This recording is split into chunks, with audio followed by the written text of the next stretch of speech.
আমরা আজকের বিষয়ে চলে আসছি।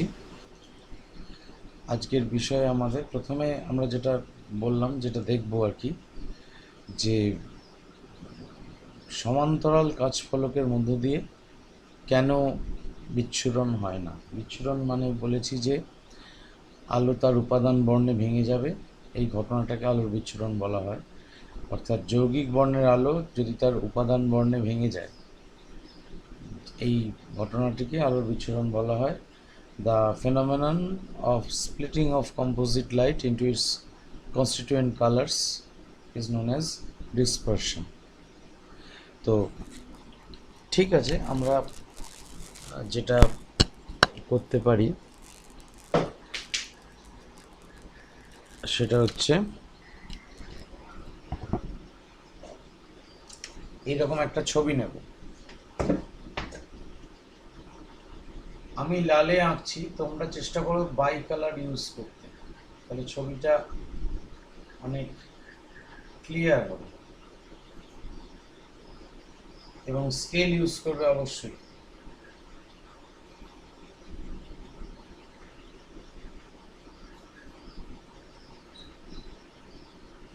স্যার ক্লাস তো অনেকক্ষণ শুরু হয়ে গেছে। হ্যাঁ, কিছু বলছো স্পন্দন? হ্যাঁ স্যার বলছি ক্লাসটা কি অনেকক্ষণ, হ্যাঁ স্যার বলছি ক্লাসটা কি অনেকক্ষণ শুরু হয়ে গেছে। ক্লাসের ক্লাস কি অনেকক্ষণ শুরু হয়ে গেছে? না না, এই শুরু করছি।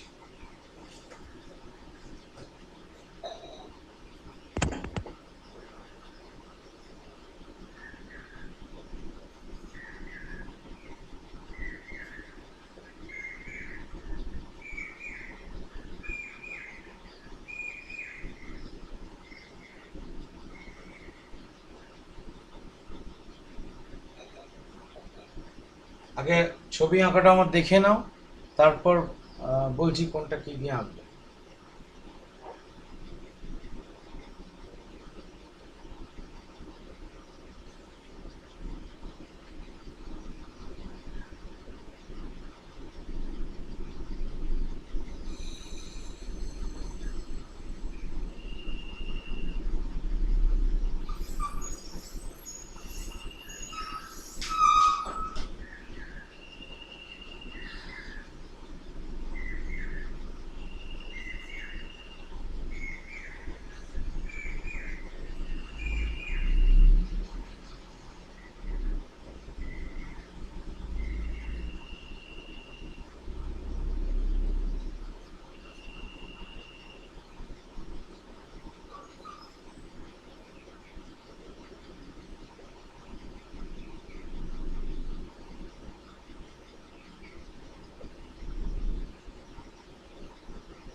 দেখতে পাচ্ছি।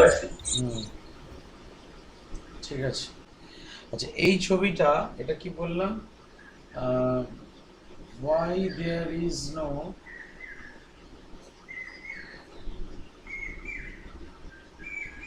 dispersion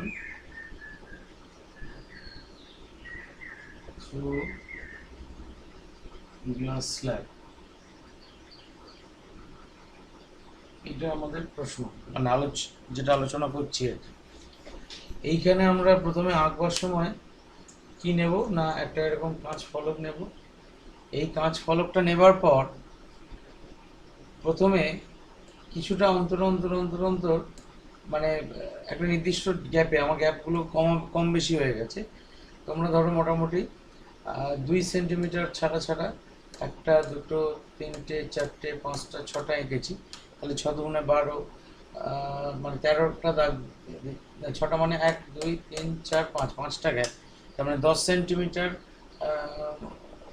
মানে ডিস্টেন্স জুড়ে তুমি মোট 6টা দাগ দিলে, 6টা বিন্দু নিলে। এইবার ঠিক তার খানিকটা তলায় মানে এই উল্টো প্রান্তে সেখানেও কিন্তু ওই রকম 2 সেন্টিমিটার অন্তর অন্তর অন্তর অন্তর তোমার 6টা মোট দাগ দিলে, একটু টিল্ট করে, একটু ব্যাঁকা করে, একদম সোজাসুজি না। এবার মানে এটা ঠিক তলাতেই দাগ দিতে শুরু করবে না। দেওয়ার পর এইখান থেকে একটা রশ্মি এখানে জুড়বে, এইখান থেকে একটা রশ্মি পাশেরটায় জুড়বে, আবার এখান থেকে একটা রশ্মি এই আগেরটায় জুড়বে, এখান থেকে একটা রশ্মি পাশেরটায় জুড়বে। এইভাবে গোটাটা আঁকবে। আর আঁকার পর এইগুলো হচ্ছে অবিলম্ব, এই মানে নর্মাল, এই নর্মালগুলো এঁকে দেবে এই বিন্দুতে একটু ছোট ছোট করে দিয়ে এইখানে বেশ কিছু প্যারালাল লাইন্স, এটা চোখের আন্দাজে করতে পারো। চোখের আন্দাজে প্যারালাল লাইন্স আঁকবে যখন একটা জিনিস শিখিয়ে দিই, সেটা হচ্ছে সবসময় এই ধার থেকে আঁকতে আরম্ভ করে প্যারালাল লাইন্সটা। তাতে এই প্যারালাল লাইন্সটা আঁকা হয়ে গেলে, এবং বুঝতেই পারছো এক্ষেত্রে যেন প্রতিসরণ কোণের থেকে আপতন কোণটা বড় হয়, অর্থাৎ অ্যাঙ্গেল অফ রিফ্র্যাকশনের চেয়ে যেন অ্যাঙ্গেল অফ ইনসিডেন্সটা বড় হয়। না হলে এটা তো বায়ু মাধ্যম থেকে কাঁচ মাধ্যমে আলো প্রবেশ করছে, তা সেখানে তোমার জেনারেলি তার মানে রেয়ারার মিডিয়াম থেকে ডেন্সার মিডিয়ামে আলো প্রবেশ করলে এই অ্যাঙ্গেল অফ রিফ্র্যাকশনটা ছোট হবে।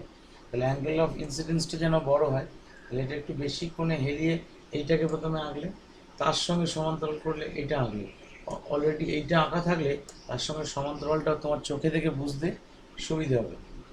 এইভাবে আঁকলে তলাতেও ঠিক একই রকমভাবে এর সঙ্গে সমান্তরাল করে কিন্তু এইগুলো আঁকতে হবে। এইটা হচ্ছে ছবি।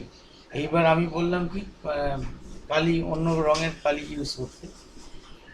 এইখানে আমাদের এইটা লাল যদিও পরীক্ষার খাতায় আঁকা যায় না, নিজেদের বোঝবার সুবিধের জন্য এই ক্ষেত্রে তোমরা বাড়িতে জাস্ট নিজেদের বোঝার সুবিধের জন্য এইটাকে লাল কালি দিয়ে, এইটাকে ভায়োলেট বা ব্লু কালি দিয়ে, ভায়োলেট বলে লিখছি, ভায়োলেট বলে নাও ভায়োলেট কালি নাও পেতে পারো, ব্লু কালি দিয়েও করতে পারো, তাতে অসুবিধা নেই। অর্থাৎ এই বাঁ ধারেরটা ভায়োলেট, ডান ধারেরটা রেড, আবার এইটা ভায়োলেট, এইটা রেড, এইটা ভায়োলেট, এইটা রেড, এইটা ভায়োলেট, এইটা রেড, এইটা ভায়োলেট, এইটা রেড, এইটা ভায়োলেট, এইটা রেড, এইভাবে রশ্মিগুলো আঁকবো। এটা তো গেল আঁকার বিষয়টা। পরীক্ষায় কি করবে? পরীক্ষায় এমনি পেন্সিলেই আঁকবে গোটাটা, কিন্তু এখানে ওই ভায়োলেট আর রেড উল্লেখ করে দেবে, আমি যেরকমভাবে উল্লেখ করে দিয়েছি। পরীক্ষায় তোমার লাল রং অ্যালাউ করবে না। হ্যাঁ বলো। হ্যাঁ, আপাতত হচ্ছে আর প্রজেক্ট হচ্ছে কি কালারে করব? কোনটা? এই দুটো? হ্যাঁ স্যার। এই দুটো তুমি অন্য যে কোনো রং ব্যবহার করতে পারো, নিজের বোঝার জন্য বলছি আমি। এটা পরীক্ষার পারপাসে সবই পেন্সিলে আঁকবে। তুমি বাড়িতে বোঝার জন্য ব্ল্যাক ইউজ করতে পারো, অন্য যে কোনো কালার ইউজ করতে পারো, ঠিক আছে? এইটা ব্ল্যাক যদি করো তাহলে এই জায়গাটাও ব্ল্যাক, এই জায়গাটাও ব্ল্যাক করবে। অর্থাৎ এইটা যদি ব্ল্যাকে আঁকো, বি বি বি, আমি বি লিখছি মানে বি ফর ব্ল্যাক। এখানে কিন্তু আলোক রশ্মিটা মানে আলোক রশ্মি তো আর ব্ল্যাক হয় না, আলোক রশ্মি অন্য কোনো যে কোনো কালারের হয়। যে মিউট করো, স্ক্রিনটা ছোট হয়ে গেছে। এবার এইখানে দেখো ভালো করে যদি আমি খেয়াল করি, এইটা এখানে রেড আর ভায়োলেট দুটো মিশছে, এটা ব্ল্যাক হবে। এইখানে রেড আর ভায়োলেট দুটো মিশছে, ব্ল্যাক হবে, ব্ল্যাক হবে, ব্ল্যাক হবে, ব্ল্যাক হবে। কিন্তু এইখানে শুধুমাত্র ভায়োলেট আছে, তাহলে ভায়োলেটটা ভায়োলেটই বেরোবে, এটা রেড রেডই বেরোবে। অর্থাৎ প্রান্তে, একদম প্রান্তে আলোক রশ্মিগুলো কিন্তু ওই বিশ্লিষ্ট অবস্থাতেই বেরোচ্ছে। জিৎ মিউট করো। স্যার মিউটই তো আছে। তাহলে তোমার স্ক্রিনটা দেখাচ্ছে কেন? 14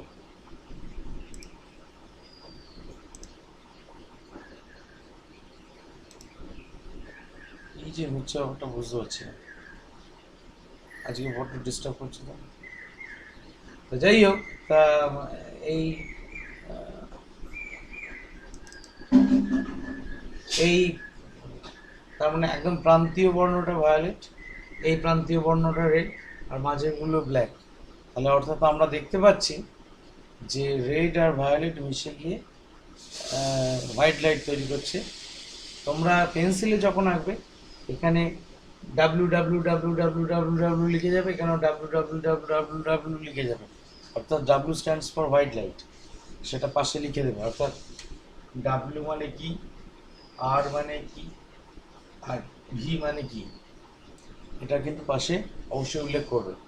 তাহলে এখানে ছবি থেকেই পরিষ্কার যে তোমার দুটো কমপ্লিমেন্টারি কালার পরস্পরের সঙ্গে মিশে তোমার কি তৈরি করছে না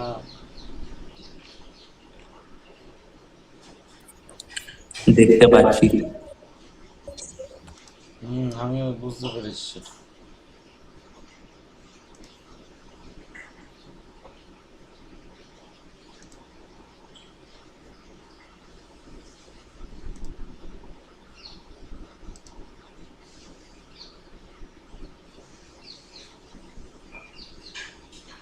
বেশ, আচ্ছা, তাহলে সুতরাং আমরা যখন এক্সপ্লেনেশন করব, এক্সপ্লেনেশন লিখব, তখন এখানে একটা কথা লিখব। স্যার?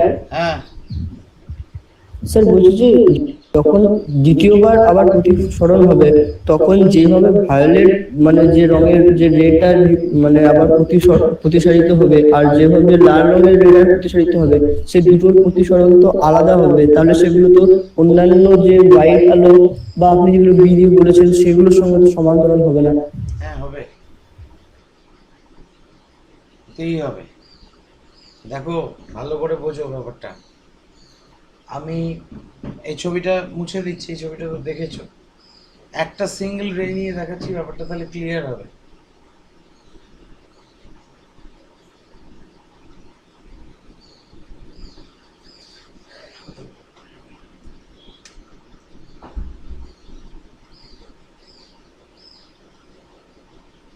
এই ধরো সাদা আলো এসে পড়লো, এই হচ্ছে তোমার অবিলম্ব, এইটা রশ্মিটার অরিজিনাল যাওয়ার পথ। বেগুনি আলো বেশি বেঁকেছে,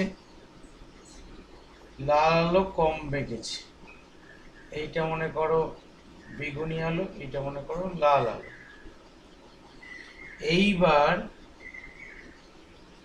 তার পাশে যে রশ্মিটা এসে পড়ছে তার বেগুনি আলোটাও কম বেঁকেছে, তাহলে তার বেগুনি আলো যেহেতু সমান্তরাল রশ্মি ছিল, অর্থাৎ এইখানে যে রশ্মিটা এসছে তার জন্য যে বেগুনি আলো যে কোণে বেঁকছে সেটা নিশ্চয়ই এইটার সঙ্গে এইটা সমান্তরাল হবে, প্যারালাল হবে। অর্থাৎ বলতে চাইছি যেটা, এই লাইনটা নয় মুছে দিলাম,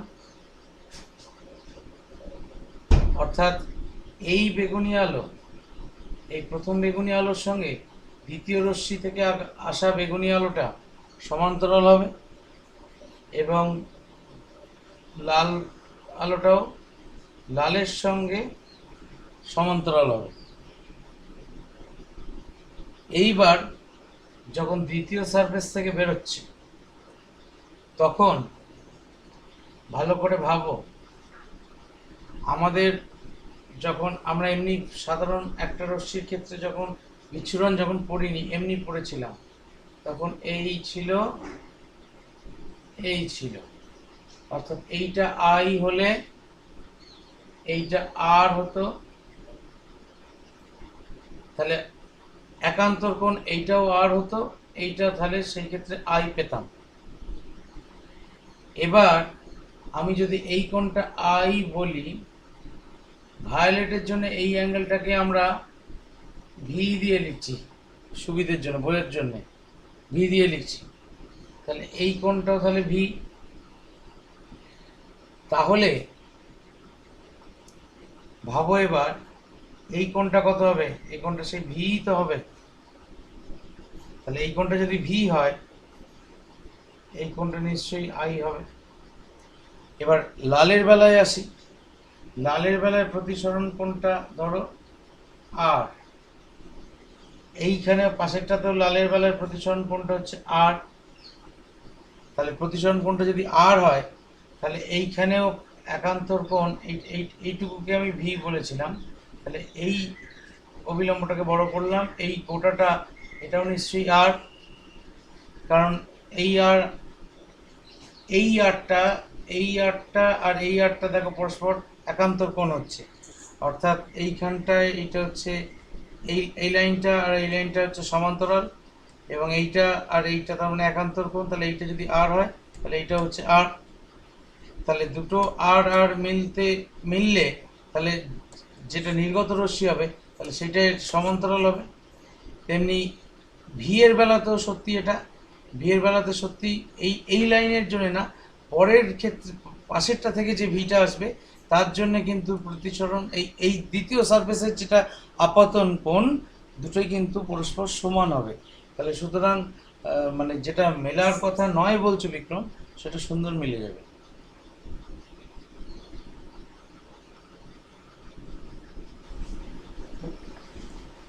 প্রশ্ন আছে বলো?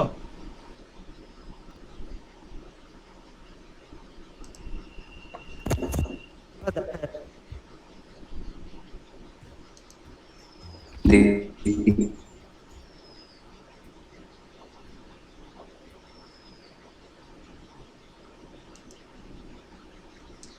বেশ, আচ্ছা লাস্ট যেটা আমি বকবক করছিলাম শোনা গেছে? না কখন কেটেছো? আমি তো ধরো উল্টো দিকে তাকিয়ে পড়াচ্ছি, বুঝতে পারছি না। কতদূর শুনতে পেয়েছিলে? আপনি বললেন ওই সব ওই ভি আর আর ওই দুটো একান্তর কোণ সমান দিয়ে তারপরে ওই কেটেছে হচ্ছে আপনার ওই আই আর আই কোণটা সমান, ওটা বলতে গেছিলেন, ওখানে কেটে গেছে। ও,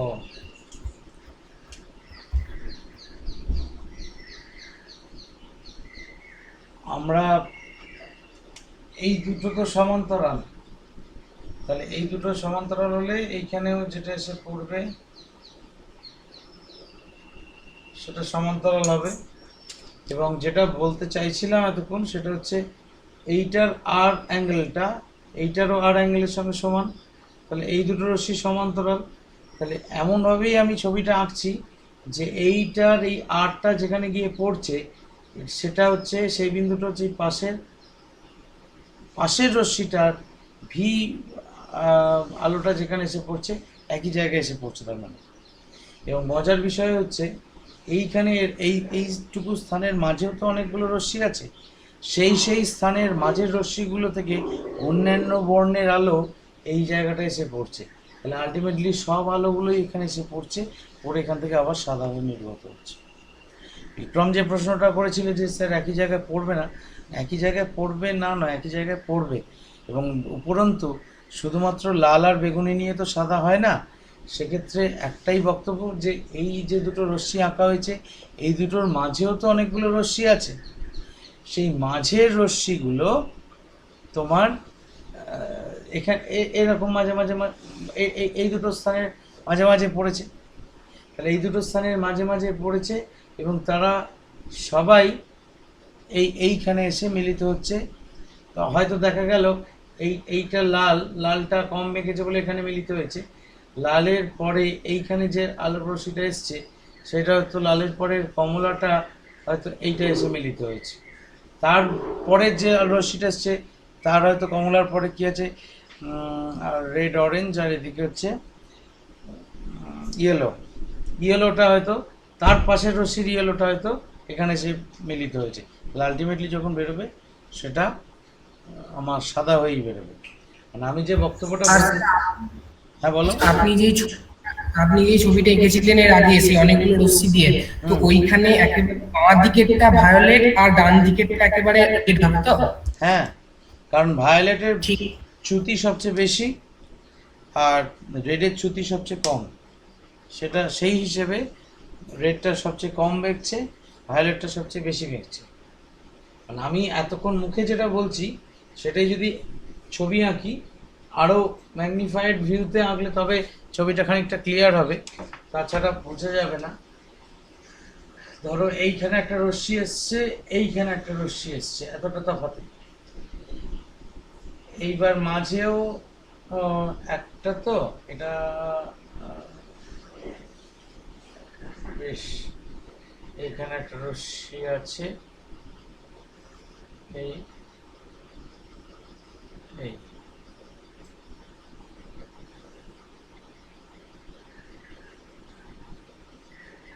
এটা তার মানে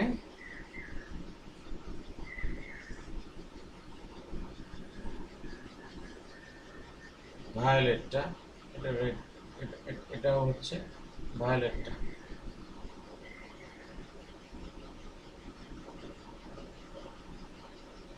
না, এটা ভায়োলেট না। আচ্ছা, এটা এটা থাক, এটা তো ওইটা পাশেরটার সঙ্গে মিশবে। এই এসে পড়লো, এইটা তো এর ভায়োলেটটা গেছে।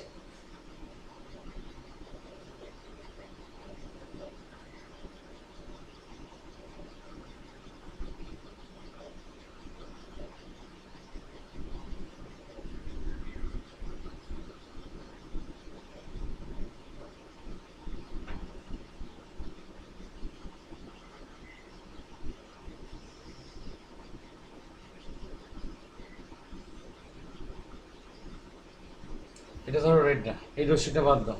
এই রশ্মিটা এতটা দূরে আঁকলে আমার স্ল্যাবটা অনেক বেশি চওড়া করে আঁকতে হতো, নাহলে দেখানো যাবে না। এটা ধরো রেডটা, এটা ধরো ভায়োলেটটা, এটা ধরো রেডটা। আমার বক্তব্য হচ্ছে যে এইখানে কোন ভায়োলেটটা এসে পড়ছে না, পাশের যে রশ্মিটা এসছে তার ভায়োলেটটা এইখানে এসে পড়ছে। এই হচ্ছে ভায়োলেটটা, এখানে এসে পড়ছে, দুটো মিলিয়ে সাদা হচ্ছে। এইবার তাহলে এই পাশের রশ্মির ভায়োলেটটা যদি এখানে এসে পড়ে, তাহলে তার আগের রশ্মির হয়তো ব্লুটা এখানে এসে পড়েছে, তার আগের রশ্মির হয়তো মানে ভিপজিও তো না, এর হয়তো ইন্ডিগোটা এসে পড়েছে, তারপরটা হয়তো ব্লুটা এসে পড়েছে, তার আগেরটা থেকে হয়তো গ্রিনটা এসে পড়েছে। অর্থাৎ সোজা কথায় বলতে চাইছি, এই দুটো রশ্মির মাঝের যে রশ্মিগুলো আছে, সেই রশ্মির যেগুলো ইন্টারমিডিয়েন্ট কালার্স, সেই কালার্সগুলো এই জায়গাতে এসেই পড়ছে বলে আলটিমেটলি আলোটা সাদা বেরোচ্ছে। এটাই বক্তব্য। বিক্রম যেটা প্রশ্ন করছিলে সেটা ক্লিয়ার হলো? বিক্রম? হ্যাঁ স্যার। বেশ, আমরা একটা জিনিস একটু দেখে নেব, সেটা হচ্ছে শুদ্ধ বর্ণালী পিওর স্পেকট্রাম কি করে তৈরি করা যায়, এটা একটুখানি জানা দরকার। পিওর স্পেকট্রাম তৈরি করতে গেলে প্রথমে একটা তোমায় স্লিট নিতে হবে। স্লিট মানে হচ্ছে রেখাছিদ্র। সেই রেখাছিদ্রে এখানে হোয়াইট লাইট সোর্স কিছু একটা রাখতে হবে, source off white light, white light source.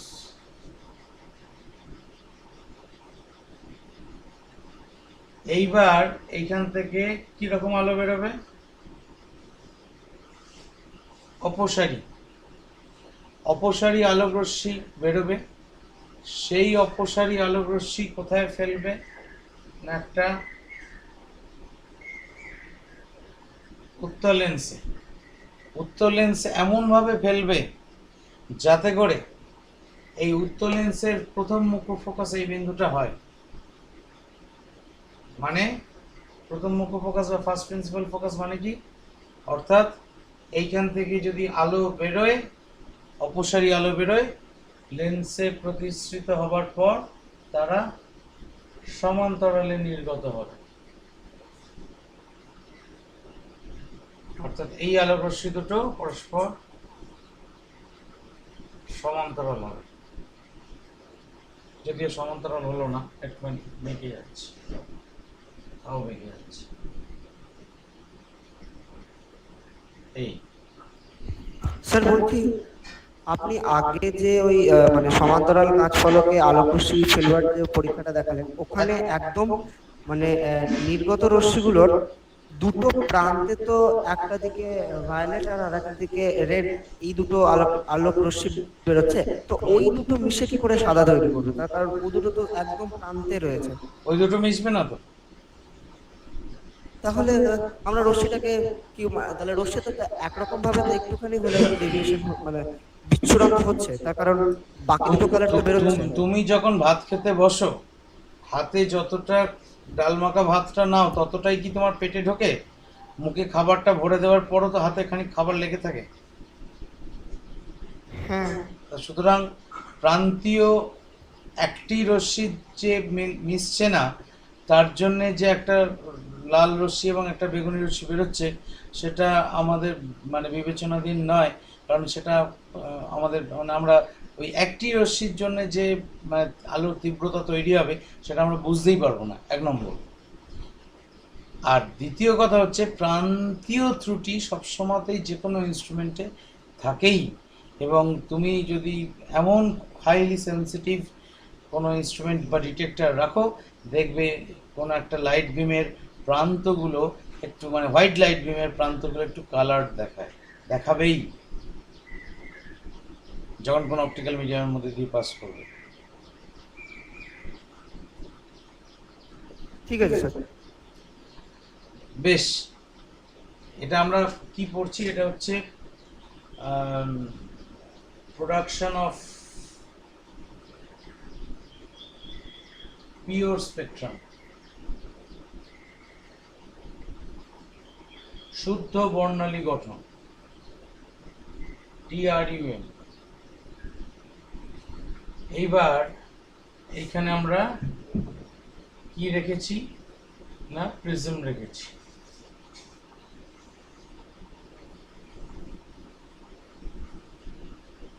এতটা না বাইকে আঁকলেও হতো।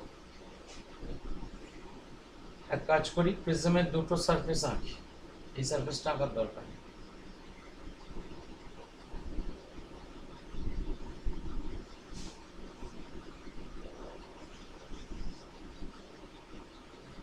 বেশ, প্রিজমের এই একটা সারফেস, এই একটা সারফেস। এইখানে আলো এসে পড়লো, পড়বার পর যেই মুহূর্তে প্রিজমে প্রবেশ করলো তার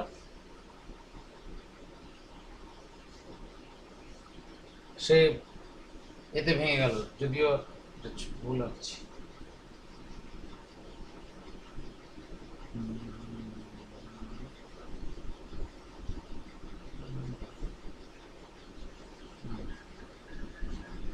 উপরেরটা লাল রইল, তলারটা ভায়োলেট রইল, এই রেড এই ভায়োলেট।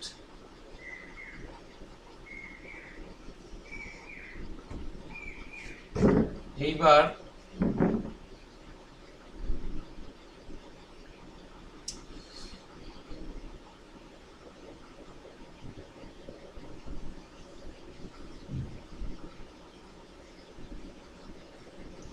আমরা এইখানে রেড যাচ্ছে, ভায়োলেট যাচ্ছে।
এখানে আমার পর্দা আছে, এখানে স্ক্রিনটা আঁকার জায়গা পাইনি, স্ক্রিন। অর্থাৎ দেখো এই আলোক রশ্মিটা, হ্যাঁ আগে বলে নি একটুখানি, তারপর প্রশ্ন করো। এইখানে আমি প্রথম মুখ্য ফোকাসে রেখেছি একটা লেন্স। আলোক উৎস থেকে অপসারী বা ডাইভারজেন্ট বিম বেরোচ্ছে, এটা যদি এই বিন্দুটা যদি প্রথম মুখ্য ফোকাস হয়, তাহলে এই বিমটা নির্গত রশ্মিটা সমান্তরাল রশ্মি হবে। সমান্তরাল রশ্মি এসে প্রিজমে পড়লো, প্রিজমটা আমি এখানে আঁকার জায়গা পাইনি বলে পুরোটা আঁকতে পারিনি মাথাটা। এখানে প্রিজমটা তোমরা শেষ করতে পারো, কমপ্লিট করতে পারো। এই ধরো প্রিজম, তা মাথাটা শেষ করে দিতে পারো।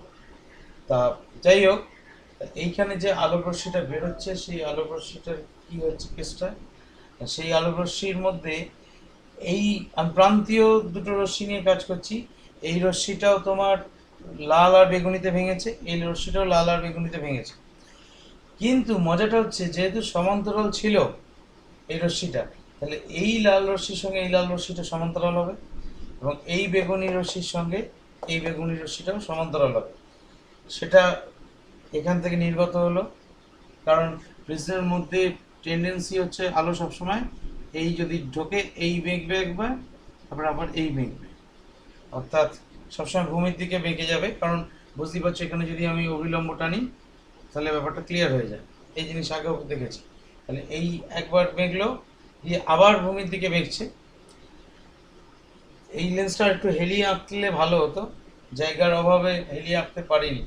এই লেন্সটা এটাকে যেমন হেলিয়ে এঁকেছি, এই লেন্সটাকে আরও একটু এরকম হেলিয়ে আঁকলে বেটার হতো।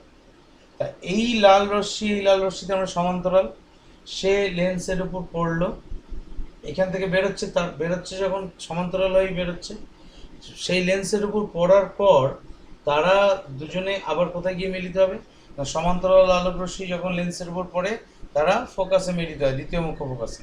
তাহলে দ্বিতীয় মুখ্য ফোকাসে গিয়ে মিলিত হবে। দ্বিতীয় মুখ্য ফোকাস নাও বলতে পারো, কারণ আমি তো প্রধান অক্ষের সঙ্গে সমান্তরাল বলিনি, ফোকাসে গিয়ে মিলিত হবে।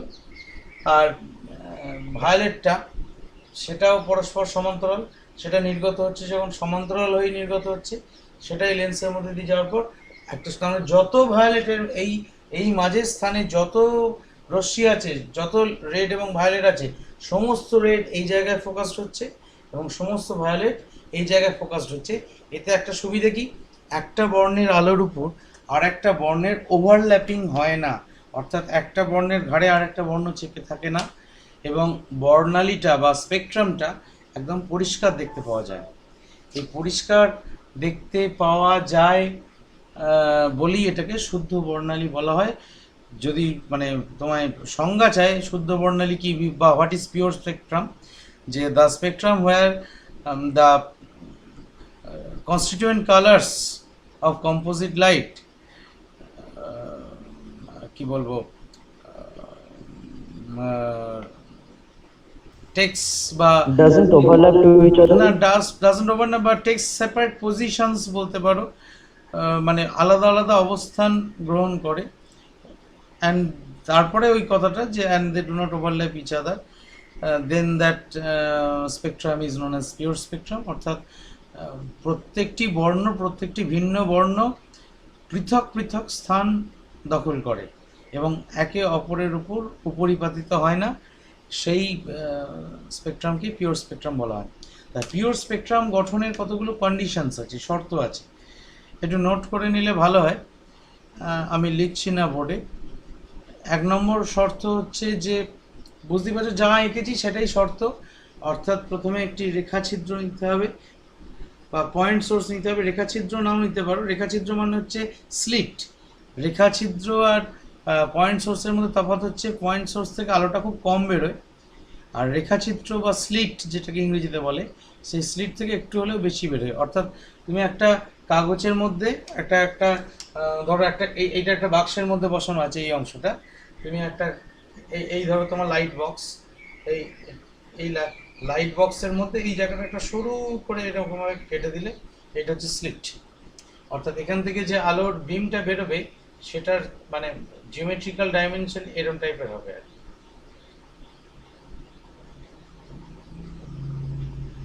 মানে এইভাবে আলো বেরোবে আর কি, মানে এটা একটু বেশি পরিমাণে আলো বেরোবে, ফলে আমাদের একটু তীব্রতাটা বাড়বে। স্লিটটা প্রথম লেন্সের ফার্স্ট প্রিন্সিপাল ফোকাসের পজিশনে বসাতে হবে। The slit should be placed in such a position as that of the first principal focus of the first lens, 1 number. তারপরে সমান্তরাল আলোক রশ্মি তো বেরোলো, দিয়ে the prism should be placed. প্রিজমটা কীভাবে বসাবো?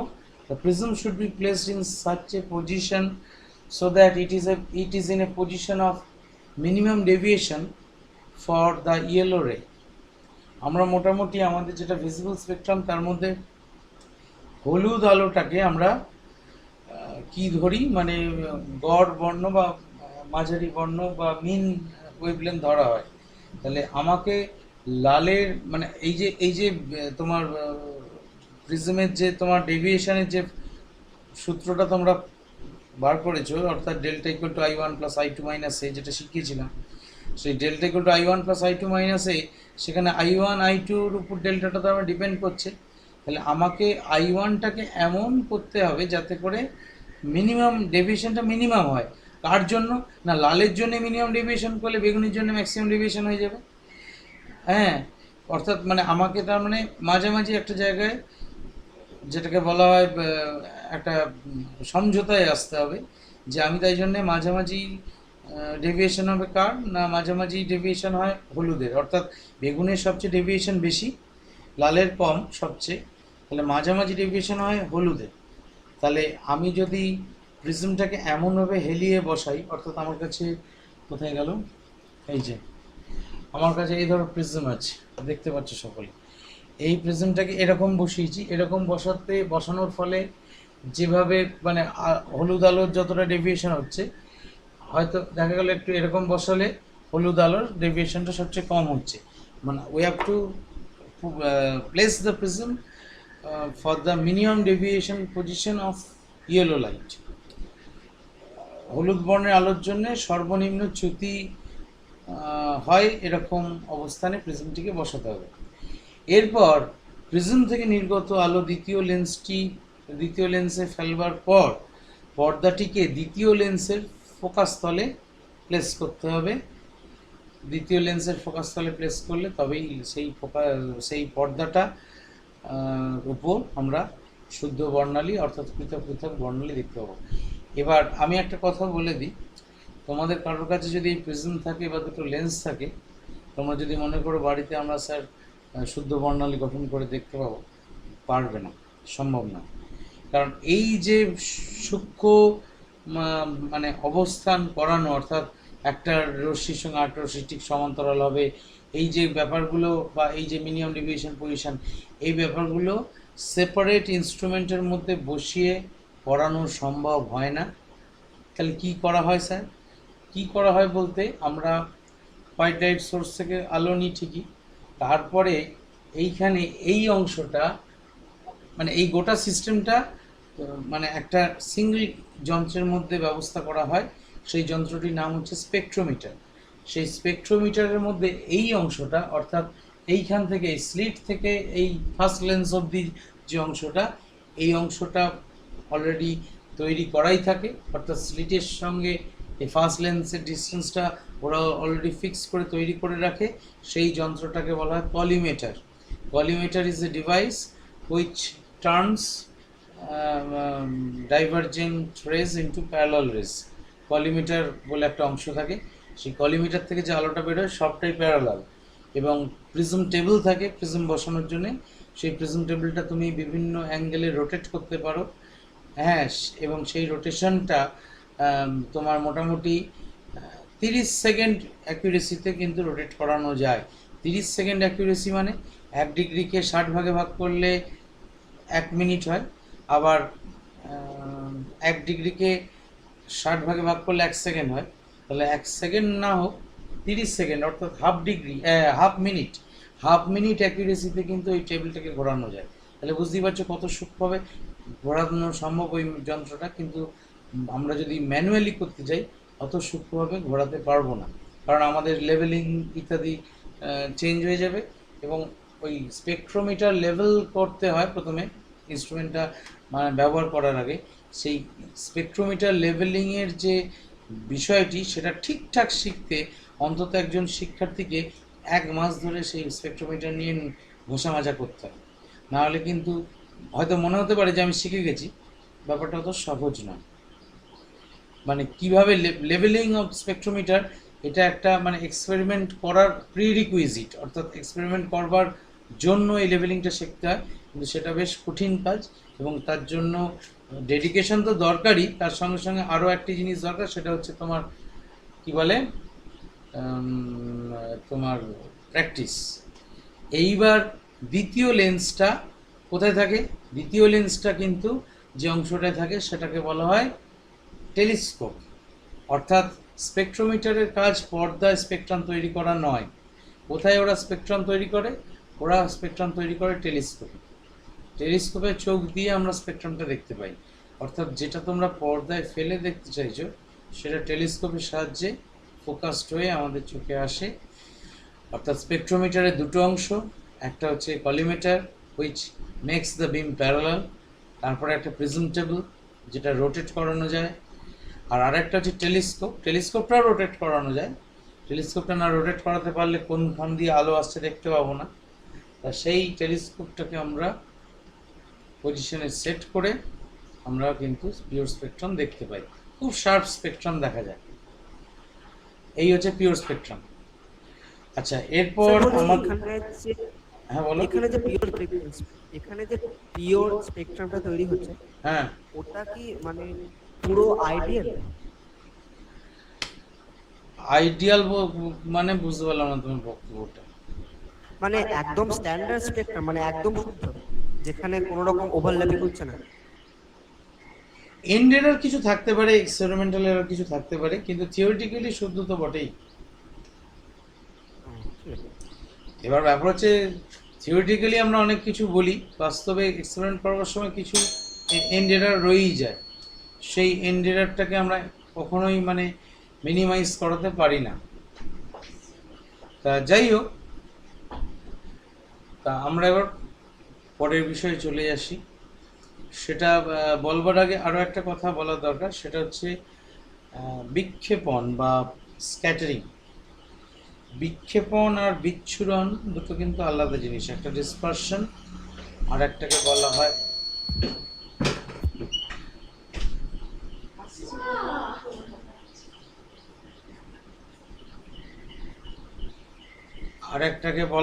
হচ্ছে ডিসপারশন, আর একটাকে বলা হয় হচ্ছে ইংরেজিটা কি যেন, স্ক্যাটারিং। বেশ, স্ক্যাটারিং জিনিসটা কি? স্ক্যাটারিং হচ্ছে, স্যার হ্যাঁ বলো। বলছিলাম rainbow is an example of natural spectrum, এটা কি বলতে পারি? নিশ্চয়ই। হ্যাঁ ঠিক আছে।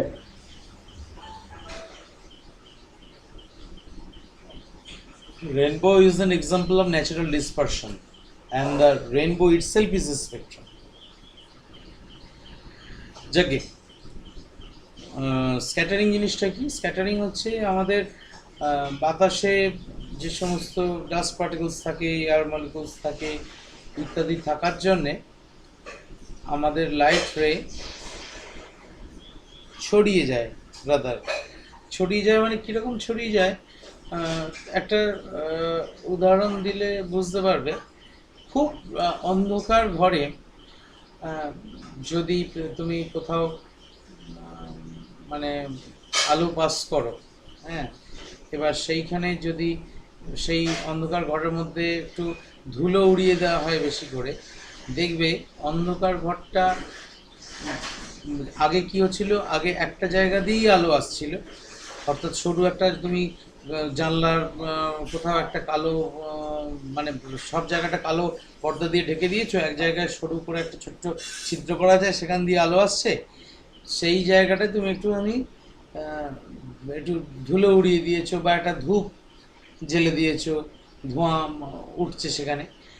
তখন দেখবে আগে যখন ধুলো উঠছিল না বা ধোঁয়া ছিল না, তখন যেরকম আলোটা একদম শার্প একটা জায়গায় এসে পড়ছিল, এখন কিন্তু এই ধোঁয়া বা ধুলোর উপস্থিতিতে আলোটা কিন্তু ঘরের অন্যান্য অংশকেও কিন্তু একটু হলেও আলোকিত করছে। অর্থাৎ সোজা কথায় এটা কি প্রতিফলন? না, প্রতিফলন নয়। অর্থাৎ এটা কেউ ভাবতে পারে যে ধূলিকণায় প্রতিফলিত হয়ে অন্যদিকে সরে যাচ্ছে, অন্যদিকে বেঁকে যাচ্ছে, সেইটাকে বলা হয় স্ক্যাটারিং। না, স্ক্যাটারিংয়ের ক্ষেত্রে অ্যাকচুয়ালি যেটা হয়, ওই মলিকিউলগুলো, ওই অণুগুলো আলোকরশ্মিটাকে অ্যাবজর্ব করে। এবার আলোকরশ্মি অ্যাবজর্ব করবার পর কারোর কাছে কিন্তু অ্যাবজর্ব করে রাখার মতো কোনো জায়গা নেই, অর্থাৎ they can't store the light energy যেটা তারা অ্যাবজর্ব করে। সঙ্গে সঙ্গে কী করতে হয়, তাকে বিকিরণ করতে হয়। এবার বিকিরণ যখন করবে, সে সমস্ত দিকে বিকিরণ করবে, তখন আর কোনো নির্দিষ্ট দিকে বিকিরণ করবে না। এবং সমস্ত দিকে বিকিরণ করে বলেই সমস্ত দিকে ওই অ্যাবজর্বড আলোর রশ্মিটা বেরিয়ে যায়। তাহলে সমস্ত দিকে যখন ওই অ্যাবজর্বড আলোর রশ্মিটা বেরিয়ে যাচ্ছে, তখন কি হচ্ছে? তখন কিন্তু ওই তোমার আমার ওই জায়গাটা গোটাটাই আলোকিত হয়ে যাচ্ছে। এই ঘটনাটা হচ্ছে স্ক্যাটারিং, এবং স্ক্যাটারিংয়ের ফেনোমেননটা দেখা যায় যে ওয়েভলেন্থ যত বেশি হবে স্ক্যাটারিং ফেনোমেননটাও তত বেশি হবে, এই তত কম হবে। অর্থাৎ লাল আলোর স্ক্যাটারিং খুব কম, কিন্তু ভায়োলেট লাইটের স্ক্যাটারিং খুব বেশি। এটা জন্য একটা পরবর্তীকালে যদি আমার মতো অপদার্থ বিজ্ঞান নিয়ে পড়াশুনো করো তাহলে দেখতে পাবে যে ওই তোমার যে স্ক্যাটার্ড লাইটের যেটা তীব্রতা সেটা this is proportional to the বা দিস ইজ প্রপোর্শনাল টু 1/λ⁴, মানে অর্থাৎ 4th পাওয়ার অফ দ্য ওয়েভলেন্থের সঙ্গে এটা হচ্ছে ব্যস্তানুপাতিক। তা স্যার এটা তো আমাদের সিলেবাস আছে।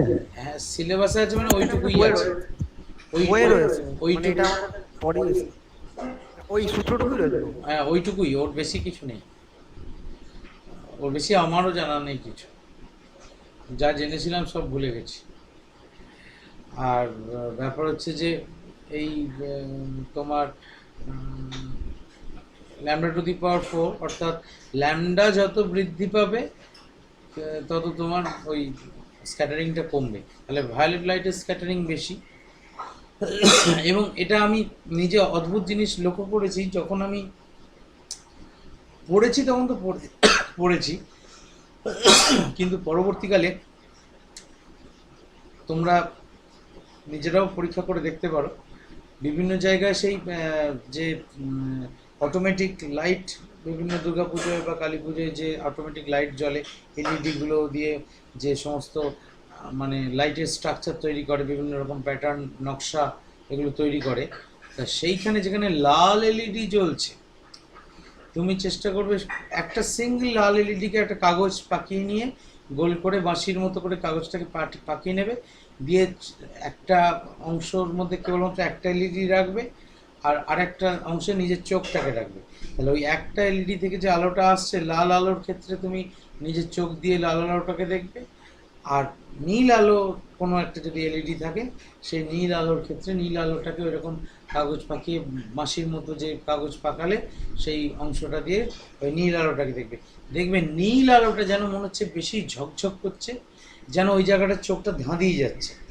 লাল আলোর একই তীব্রতা লাল আলোতে কিন্তু চোখটা ধাঁধাচ্ছে না।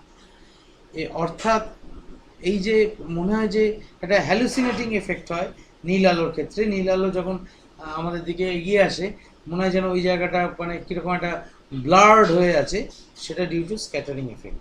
এটা কিন্তু লাল আলোর ক্ষেত্রে অতটা হয় না, নিজেরা ভেরিফাই করে দেখতে পারো, আমি দেখেছি বলেই বলছি। তা স্যার আমি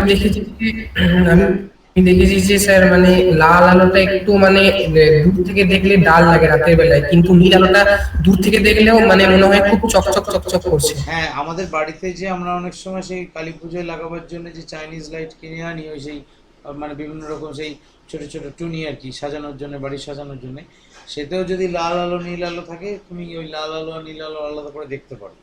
হ্যাঁ, দেখলে বুঝতে পারবে যে নীল আলোটা যেন একটু চোখ ধাঁধিয়ে যায় মনে হয়, তা সেটা স্ক্যাটারিং এফেক্টের জন্যই। তা এই স্ক্যাটারিং এফেক্ট নিয়ে অনেক এক্সপ্লেনেশন, অনেক ন্যাচারাল ফেনোমেনন আছে, তার মধ্যে একটা অবশ্যই আমরা ব্লু অফ দ্য স্কাই যেটা দেখি, আমাদের পৃথিবীর আকাশটাকে নীল দেখি, তার পিছনে কারণ হচ্ছে কিন্তু এই স্ক্যাটারিং। অর্থাৎ সূর্যের আলো যখন বায়ুমণ্ডল বা বায়ুমণ্ডলে উপস্থিত ধূলিকণার লেয়ার ভেদ করে পৃথিবীতে আসে, তার মধ্যে নীল আলো, ভায়োলেট লাইটের সবচেয়ে বেশি স্ক্যাটারিং হওয়ার কথা স্পেকট্রামের মধ্যে। তাহলে তোমরা এক্ষুনি প্রশ্ন করবে যে আকাশ স্যার বেগুনি দেখায় না কেন, নীল দেখায় কেন? এক্ষেত্রে একটা কথা বলার আছে, সেটা হচ্ছে সৌর বর্ণালী, অর্থাৎ সূর্য থেকে যে আলোটা আসছে সেই আলোর মধ্যে যে উপাদান বর্ণগুলো, সেই উপাদান বর্ণগুলো কিন্তু সবগুলো সমান অনুপাতে উপস্থিত থাকে না। মানে সেই তুমি একটা রান্না করছো, 1 চামচ চিনি, 1 চামচ নুন, 1 চামচ ঘি, 1 চামচ যা দিচ্ছ সবই 1 চামচ করে, এরকম ব্যাপারটা নয় আর কি। কোনোটা একটু কম, কোনোটা একটু বেশি, এরকম প্রয়োজন পড়ে। হ্যাঁ, তা যেটা নোনতা তরকারি হয় সেটা চিনিটা খুব কম দিতে হয়, না দেওয়ার মতো। আর যেটা মিষ্টি তরকারি সেটা মিষ্টিটা বেশি দিতে হয়, নুনটা কম দিতে হয়। এটাও যেমন প্রপোর্শন আছে, তেমনি সৌর বর্ণালীতে যে ডিফারেন্ট কালার অফ লাইট উপস্থিত আছে তারও কিন্তু প্রপোর্শন আলাদা আলাদা, এবং সেক্ষেত্রে ভায়োলেটের থেকে ব্লুয়ের পরিমাণ, আমাদের ভিজিবল ব্লুয়ের পরিমাণ সৌর বর্ণালীতে বেশি। তাহলে বেগুনির স্ক্যাটারিং বেশি হওয়া সত্ত্বেও ব্লু ডমিনেটিং কালার, 1 নম্বর। আর 2 নম্বর আরেকটা কারণ আছে, সেটা বায়োলজিক্যাল রিজন। বায়োলজিক্যাল রিজনটা কি না, আমাদের চোখের মধ্যে যে লাইট সেন্সার বা ফটো সেন্সার যেটা আছে রেটিনার মধ্যে, সেটা হচ্ছে কোন সেল, পড়েছ হয়তো। সেই কোন সেল সব বর্ণের আলোর প্রতি সমান কি বলবো সংবেদী নয় আর কি। আলোক সংবেদী যে ব্যাপারটা, ফটোসেন্সিটিভ সমান পরিমাণ নয়। অর্থাৎ নীল আলোর ক্ষেত্রে যতটা আলোক সংবেদী, বেগুনি আলোর ক্ষেত্রে একটু কম আলোক সংবেদী। তাহলে ফলে আমরা কিন্তু এই দুটো কারণের জন্য মূলত আকাশকে নীল দেখি, বেগুনি দেখি না। আর লাল কেন দেখি না বা হলুদ কেন দেখি না সেটা তো বুঝতেই পারছো, এগুলো স্ক্যাটারিং ব্লু লাইটের থেকে অত্যন্ত কম। তাহলে আমরা এক্ষেত্রে কি দেখব? আমরা এক্ষেত্রে আকাশ নীল দেখা ছাড়া আর কোনো উপায় নেই। আমি যেটা স্যার মানে হ্যাঁ বলো। হ্যাঁ মানে আপনি যেটা বললেন মানে অবশ্যই যে মানে রেশিওর দিক থেকে বেগুনি আলোটা অনেক কম থাকে উপাদান হিসাবে ওই সৌর বর্ণালীর মধ্যে। হুম। তো হ্যাঁ স্যার, তো একই বেগুনির পরিমাণটা কমই থাকছে, আর তার উপর বেগুনি আলোর বিক্ষেপণও কিন্তু সব থেকে বেশি হচ্ছে। তার জন্য ওটা এতটাই স্ক্যাটার করে যায় যে সেটাকে মানে সেটা আরোই আমাদের চোখে এসে পড়ে না। স্ক্যাটার যত করবে তত তো বেশি চোখে এসে পড়বেই হাদা। না না মানে সেটা বলতে চাইছি না, মানে এতটা স্ক্যাটার করে যায় যে সেটা মানে যতটা চোখে এলে আমরা যে রঙের দেখবো তার পাশ দিয়ে যায়। এটা কোথায় পেলে? না মানে এটা আমি ভেবেছি, আমি না না না না না, যে একটা বর্ণ, আমি তো ব্যাপার হচ্ছে আমি আকাশটাকে বেগুনি দেখতে চাইছি। আকাশ বেগুনি দেখতে গেলে বেগুনি বর্ণের স্ক্যাটারিং বেশি হলে আমরা বেগুনি দেখতাম নিশ্চয়ই। যদি নীলের থেকে বেশি স্ক্যাটারিং হতো এবং বেশি পরিমাণে বেগুনি বর্ণের আলো উপস্থিত থাকতো, আমরা বেগুনি বর্ণের আকাশই দেখতাম। হ্যাঁ, এমন নয় যে আমরা নীল আকাশ দেখতাম। যদি একটা এরকম আর্টিফিশিয়াল এনভায়রনমেন্ট তৈরি করা যায় যেখানে সমান পরিমাণ লাল আলো, সাদা আলো, লাল আলো, বেগুনি আলো, নীল আলো সব মেশানো হলো, দিয়ে স্ক্যাটার করার ব্যবস্থা করা হলো, দেখা যাবে সেখানে বেগুনি আলোটাই ডমিনেট করছে, আমরা বেগুনিই দেখছি। সেটা পড়া খুব কঠিন, কিন্তু বেগুনিই দেখব। কিন্তু বেগুনি আলো স্ক্যাটার করলেও সেটা পরিমাণ কম। হ্যাঁ, ব্যাপার হচ্ছে ধরো তোমাকে চিনি আর স্যাকারিন, স্যাকারিন শুনেছি অনেক বেশি তীব্রভাবে মিষ্টি। হ্যাঁ, তীব্রভাবে মিষ্টি, কিন্তু চিনির পরিমাণ তুমি ধরো দিলে, তুমি 1 কেজি পরিমাণ চিনি ঢেলে দিলে কোথাও, আর সেখানে হয়তো 1 চিমটে স্যাকারিন দিলে, সেক্ষেত্রে কিন্তু স্যাকারিনের এফেক্টে ডমিনেট করবে না, চিনির এফেক্টে ডমিনেট করবে। দুটোই মিষ্টি করছে। বা নুন দিয়েও বোঝানো যেতে পারে যে তুমি একটা চিনি নিলে, একটা নুন নিলে, নুনের ধরো আমার জিভে নুনের সেন্সিটিভিটিটা বেশি, চিনির কম। তাহলে আমি এখানে 1 কেজি চিনি আর 1 চিমটে নুন দিলে নুনটা দিয়েছি বুঝতেই পারবো না। সেই রকমই মানে স্ক্যাটারিং বেগুনির বেশি হওয়া সত্ত্বেও তার পরিমাণ কম থাকার কারণে আমরা ব্লু দেখি, ভায়োলেট দেখি না। আর দ্বিতীয় কারণ হচ্ছে ওই যে বললাম, সংবেদী, আলোক সংবেদী যে আমাদের কোন কোষ আছে, এরা বেগুনির থেকে নীলকে বেশি, নীল আলোয় বেশি উদ্দীপিত হয়। মানে এর মধ্যে যে ওই তোমার মানে আমাদের ইলেকট্রিক্যাল রেসপন্সগুলো ব্রেনে পৌঁছায়, তাতে ব্লু লাইটের ক্ষেত্রে বেশি পৌঁছায়। সেই জন্য আমরা মানে ব্লুটাকে খুব সহজে দেখতে পাই আর কি। এই হ্যাঁ বলো।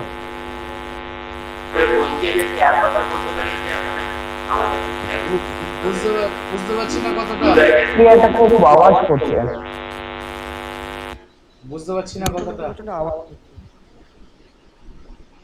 এত নয়েজ হচ্ছে কেন?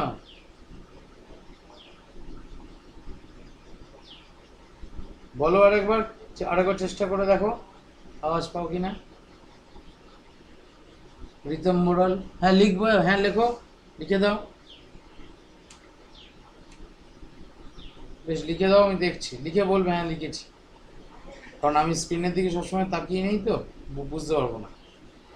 আচ্ছা, এটা তো গেল আকাশ কেন নীল হয়, আর অস্তগামী সূর্য এবং উদীয়মান সূর্যকে লাল দেখায়। হ্যাঁ, এর পিছনে যে কারণগুলো আছে আর কি, সেই কারণটা হচ্ছে যে আমাদের অস্তগামী সূর্য বা উদীয়মান সূর্যের ক্ষেত্রে যে সাদা বর্ণের আলো বায়ুমণ্ডলের স্তর ভেদ করে পৃথিবীতে এসে পৌঁছায়, সেটি অনেক তির্যকভাবে আপতিত হয়।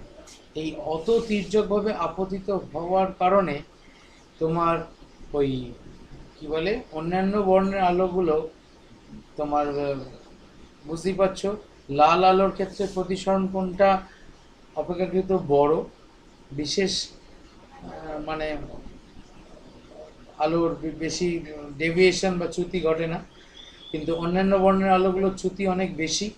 তাহলে লাল বর্ণের আলো বেঁকে কম, ডেভিয়েশন কম হয়, ডেভিয়েশন কম হয় বলেই আমাদের চোখে এসে পৌঁছায়। অন্যান্য বর্ণের আলোগুলো ডেভিয়েশন বা চ্যুতি বেশি হওয়ার কারণে কি হলো? স্যার রিতম লিখে দিয়েছে। আচ্ছা আচ্ছা, দেখছি রিতমের লেখাটা দেখছি, যেটা বলছি বলেনি, সেটা হচ্ছে যে চ্যুতি বেশি হওয়ার কারণে তারা কিন্তু আদৌ পৃথিবীর সারফেস অবধি আসার সুযোগই পায় না।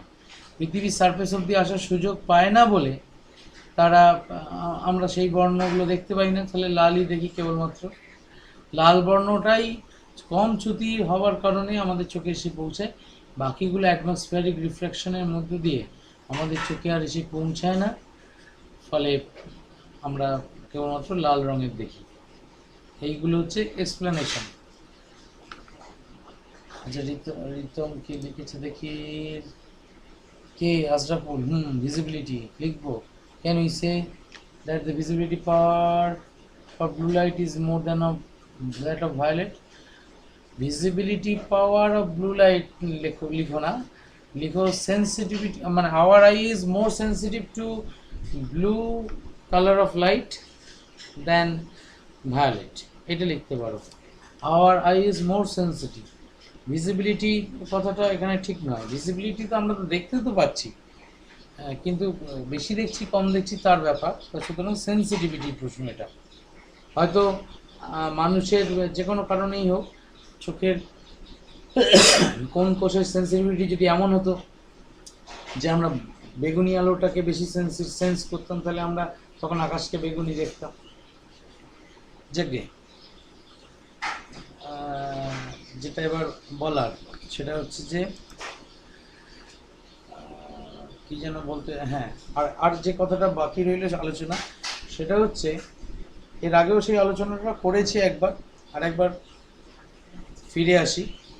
সেটা হচ্ছে ওই যখন তোমাদের রিফ্র্যাকশন পড়িয়েছিলাম, মনে করে দেখো, স্নেলস ল বা স্নেলের সূত্র যখন পড়িয়েছিলাম, তাইতে একটা কথা বা রাদার দুটো কথা উল্লেখ করেছিলাম, খুব বলেছিলাম জোর দিয়ে, যেটা যেন ভুল না হয়, যে নির্দিষ্ট বর্ণের আলোর জন্য আপতন কোণের সাইন এবং প্রতিসরণ কোণের সাইনের অনুপাত ধ্রুবক থাকে, আর নির্দিষ্ট বর্ণের আলো এবং নির্দিষ্ট মাধ্যমদ্বয়ের জন্য এই কথা দুটোকে খুব জোর দিয়েছিলাম। অর্থাৎ the ratio of the sine of the angle of incidence and the sine of the angle of refraction is a constant for a particular colour of light and a particular pair of media.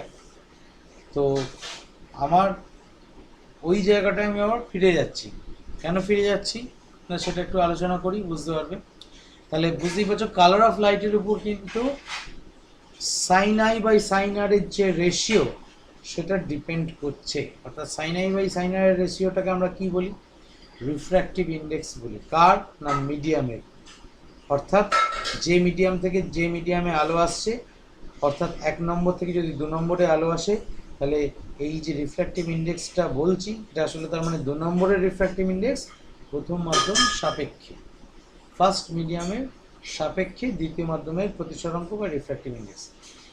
এই refractive index এর value, তার মানে লাল, ধরো আমি একটা উদাহরণ নিয়েই ভাবি যে এয়ার থেকে গ্লাসে আলো পাঠিয়েছি, এয়ার থেকে গ্লাসে আলো পাঠালে sine I by sine R for red colour যা হবে, sine I by sine R for blue colour আলাদা হয়ে যাবে।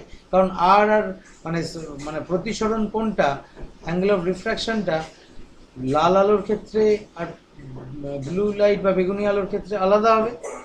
একই আমি আপতন কোণটাকে একই রেখেছি ধরো, মানে আমাদের অ্যাঙ্গেল অফ ইনসিডেন্সটা একই আছে দুটো ক্ষেত্রে, কিন্তু লাল আলোর ক্ষেত্রে প্রতিসরণ কোণটা বড় হবে, বেগুনি আলোর ক্ষেত্রে প্রতিসরণ কোণটা ছোট হবে, সেটা আগে দেখিয়েওছি।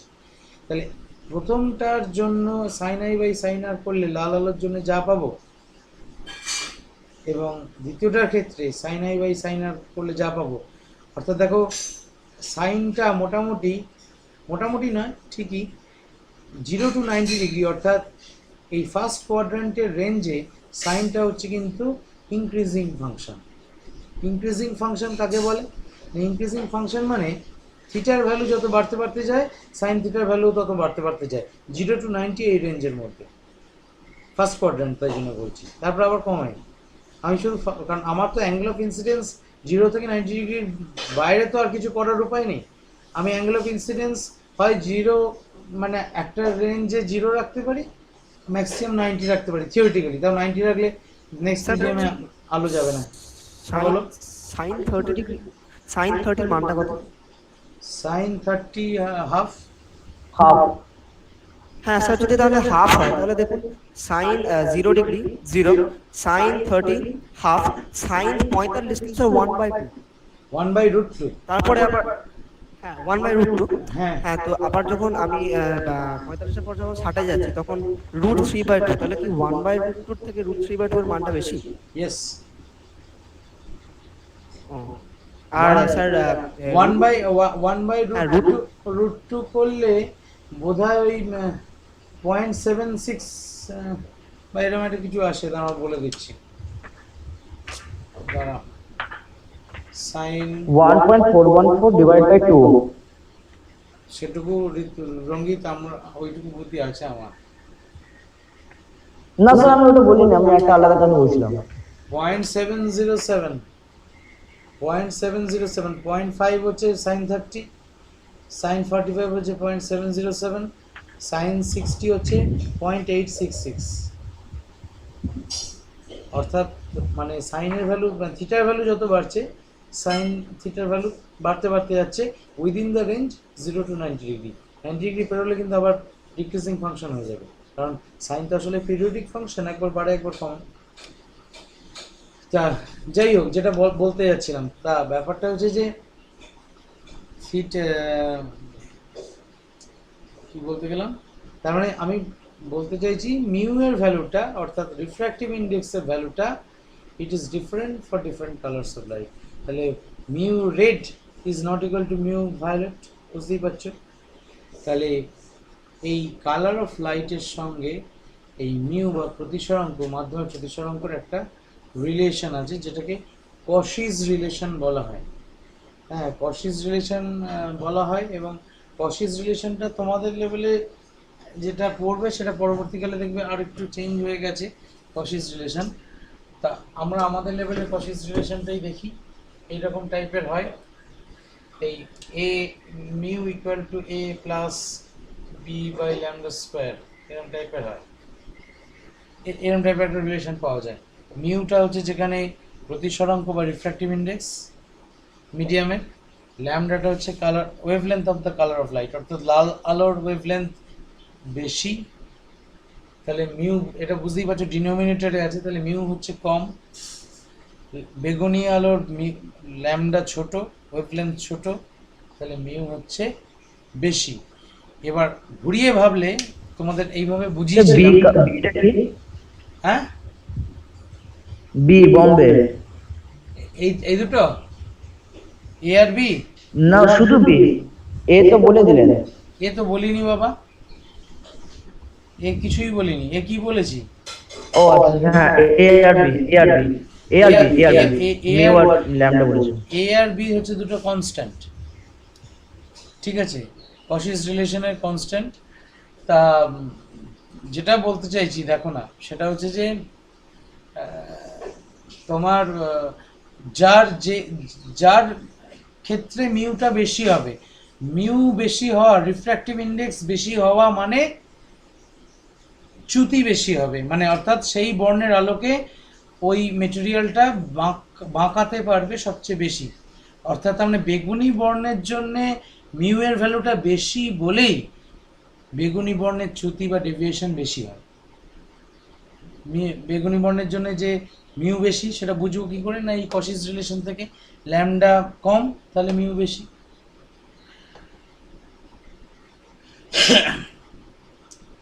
কেউ আবার ব্যস্তানুপাতিক বর্গের সঙ্গে ব্যস্তানুপাতিক এই কথাটা লিখে দিও না যেন, হ্যাঁ, কারণ এখানে অলরেডি একটা কনস্ট্যান্ট এ আছে। কারণ তোমাদের একটা প্রবণতা দেখেছি, কোনো একটা দুটো রাশির মধ্যে একটা বাড়লে যদি আর একটা বাড়ে তাহলে অবলীলায় সেটাকে সমানুপাতিক লিখে দাও, আর যদি একটা রাশির সঙ্গে বৃদ্ধির সঙ্গে আরেকটা রাশি কমে সেটাকে অবলীলায় ব্যস্তানুপাতিক লিখে দাও। এখানে দেখো, বুঝতেই পারছো এখানে কিন্তু একটা অলরেডি টার্ম আছে, তাহলে এখানে কিন্তু ব্যস্তানুপাতিক বলতে পারবো না। ল্যামডা স্কয়ারের সঙ্গে মিউটা ব্যস্তানুপাতিক, যদি এই টার্মটা না থাকতো তাহলে বলতে পারতাম, কিন্তু এই টার্মটা আছে। যাই হোক, এই হচ্ছে কশিস রিলেশন। আর মোটামুটি তোমাদের মাধ্যমিকের সিলেবাসে আলো বলতে এর বাইরে বিশেষ কিছু নেই। তাও একবার পড়ে নিও, যদি কোথাও আমি কিছু মিস করে থাকি আমাকে পরের দিন জিজ্ঞেস করো। আর একটা কাজ দিচ্ছি, এক্সারসাইজগুলো করবে, এক্সারসাইজগুলো করে ক্যাম স্ক্যানারে যদি থাকে ক্যাম স্ক্যানারে ছবি তুলবে, এক্সারসাইজগুলো খাতায় লিখে দিয়ে আমাকে পিডিএফ ফাইল করে পাঠাবে, ওই গ্রুপেই সেন্ড করবে পিডিএফ ফাইল করে। আমরা নেক্সট ক্লাসে ওই স্ক্রিন শেয়ার করে ওই পিডিএফ ফাইলগুলো এক এক করে খুলে ওই তোমার কোথাও কারোর কিছু যদি ত্রুটি থাকে সেটা আলোচনা করে দিতে পারবো লাইভ মোডে। সেটা তুমি নিজে সবগুলো সলভ করবো তো? হ্যাঁ, নিশ্চয়ই। আর কি বলছো? বলছি যে ক্যাম স্ক্যানার চাইনিজ, কি হয়েছে তাদের? Chinese dot scanner American. ওটা ফালতু ব্যাপার, ডগ স্ক্যানারটা। শোনো, একটা কথা বলি, এই ডগ স্ক্যানারটাও ভালো, খারাপ নয়। বেশ, আমাকে একটু বলবার সুযোগ দাও। ফিচার আছে অনেক অনেক অনেক বেশি। ইউজেস ফিচার ওগুলো তুই ডকুমেন্টস এর উপর তুই কখনো মার্বেল ফিনিশ দিতে যাবে না, বেশ, আমাকে বা তুই ডাস্ট টেক্সচার দিতে যাবে। আমাকে একটু বলার সুযোগ দাও। সেটা হচ্ছে যে না, ওই মানে এখন তো আমরা তোমাদের বয়সটা যা, তাতে আবেগটা বেশি, মানে যুক্তির থেকে আবেগে চলো বেশি। ব্যাপারটা হচ্ছে যে আজকে যদি চায়না এই সমস্ত কারণে ভারতবর্ষে ওষুধ, যেটা খুব প্রয়োজনীয় জিনিস, ওষুধের কাঁচামাল যেটা 70% চায়না থেকে ইম্পোর্টেড হয়, সেটা যদি বন্ধ করে দেয়, আমাদের ভারতবর্ষের লোক মানে এমনিতেই তো করোনায় তো আধমরা হয়ে আছে, ফুল মরা হয়ে যাবে। জনসংখ্যা 130 কোটি থেকে কমে শুধু 30 কোটিতে দাঁড়াবে, এটুকু বলে দিলাম। সুতরাং আমরা এখনও স্বাবলম্বী নই মোটেও। তাহলে আমাদের এই অবস্থায় আবেদন নিবেদন করে চলার উপায় নেই। একটা সেই নীতি গল্প ছোটোবেলায় পড়ানো হয়, সেই টুনটুনি পাখির গল্প। টুনটুনি পাখির ছানা হয়েছে, ডিম ফুটে, বেড়ালগুলো, একটা বেড়াল সেই ছানাগুলোকে খাবার মানে লোভ করছে। তা টুনটুনি ততক্ষণ পর্যন্ত বেড়ালকে বিভিন্ন রকম মহারানী অমুক তমুক বলে তাকে বেশি মানে কি বলে প্রশংসা করছে, কতদিন পর্যন্ত, যতদিন পর্যন্ত না ছানাগুলো তার উড়তে শিখছে। যেদিন উড়তে শিখে গেল ছানাগুলো, সেদিন কিন্তু ওই বিড়ালকে টুনটুনি পাখি গাল দিতে লাগলো। অর্থাৎ বিড়াল যদি আমার ছানাগুলোকে খেতে আসে, আমার বুঝে যাবে। কেটে দাও, আমার এখানে ওইটাতেই চলছে, কেটে দাও। আমার এখানে ওইটা শুনতে পাওয়া যাচ্ছে আমার কথা? হ্যাঁ, তা ব্যাপারটা হচ্ছে আমরা এই নেপালের অবস্থা, নেপাল বলছি, ভারতবর্ষের অবস্থা হচ্ছে এই রকম। আমরা নিজেদের পায়ে দাঁড়াবার এখনো আমরা মুরদ তৈরি করতে পারিনি। আজকে বলছে চাইনিজ মোবাইল ব্যবহার করো না, আজকের বাজারে এমন কোনো ফোন নেই যেটা কিছু না কিছু কন্ট্রিবিউশন চায়নার নেই সেই ফোনের। এমনকি যেগুলো ওই নোকিয়া সেট, যেগুলো তোমার বা স্যামসাংয়ের সেট কোরিয়ায় তৈরি হয় বলে, সেগুলোরও হয়তো দেখা যাবে কিছু না কিছু পার্টস অ্যাসেম্বল হচ্ছে চায়নায়। আর ব্যাপার হচ্ছে আমি মেরা ভারত মহান, আমি আমি ধরো কাউকে বললাম যে আমাকে একটা মোবাইল ব্র্যান্ড সাজেস্ট করো তো যেটা পিওরলি ভারতবর্ষে তৈরি, আমি সেই মোবাইলটা কিনবো, ব্যবহার করব। পারবে বলতে? কারোর বুকের পাটা আছে? মাইক্রোম্যাক্স, লাভা ইত্যাদি, মাইক্রোম্যাক্স, লাভা ইত্যাদি, শোনো শোনো, ইত্যাদি যে মোবাইল ওই মোবাইল কোম্পানিগুলো যেগুলো ছিল, মোবাইল ফোন কোম্পানিগুলো, তাদের সমস্ত কাঁচামাল আসতো চায়না থেকে, এখানে শুধু জোড়া লাগাতো, মাইক্রোম্যাক্সের লেবেল মারতো, মেরে বিক্রি করতো। ভারতবর্ষে তোমার ওই ইলেকট্রনিক্স ইন্ডাস্ট্রি কোথায় তোমার ডেভেলপ করেছে? ভারতবর্ষে ইলেকট্রনিক্স ইন্ডাস্ট্রি যে বিভিন্ন ধরো আইসি বা চিপ ম্যানুফ্যাকচার কোথায় হয়, কোথায় ফ্যাক্টরি আছে? কোথাও নেই। যবে থেকে আইসি মানে তোমার প্রযুক্তি চলে এসছে, তবে থেকে কিন্তু ভারতবর্ষ একদম মানে ঢিরি, কিছু নেই। এই যে আমরা তো আমেরিকাতে যে জায়গাটাকে সিলিকন ভ্যালি বলে, কেন সিলিকন ভ্যালি নাম হয়েছে না, সেখানে সিলিকনের সাহায্যে ওই যে আমরা তো যে চিপগুলো, ইন্টিগ্রেটেড সার্কিটের চিপগুলো ইউজ করি, সেগুলো প্রধান উপাদান হচ্ছে সিলিকন। তা সেই সিলিকনের ব্যবহার করে ওই যে বিভিন্ন রকম কম্পোনেন্টস, ইলেকট্রনিক সার্কিট কম্পোনেন্টস, সেইগুলো তৈরি হওয়ার প্রচুর কারখানা আছে। Just name one factory within India, কেউ নেই, কিন্তু কোথাও নেই। আমাদের নিজের মাকে ভাত দেবার মরদ নেই, আমাদের এই লম্বা চওড়া কথা যে আমরা চাইনিজ জিনিস ব্যবহার করব না, অমুক করবো না, তমুক করবো না, যতদিন পর্যন্ত না আমরা মানে স্বাবলম্বী হই, ওই রকম ফাঁকা আবেগ দিয়ে দেশ রক্ষা করা যায় না, বুঝতে পেরেছ?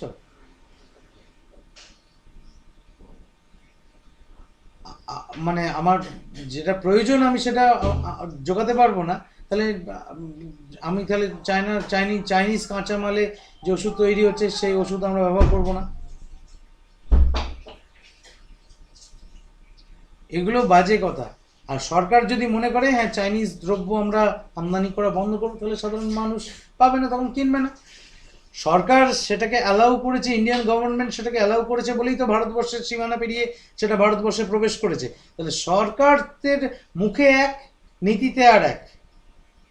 তাহলে চীনা মাল বয়কট করব, এটা কোনো মানে কথার কথা নয়, মানে শুধু মানে মুখের কথাই, মানে কাজের কথা নয়। আমি এখন ক্লাস নিচ্ছি বাবা,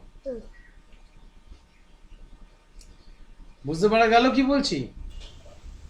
তবে স্যার চাইনিজদের হ্যাকিং হয়। কি হয়?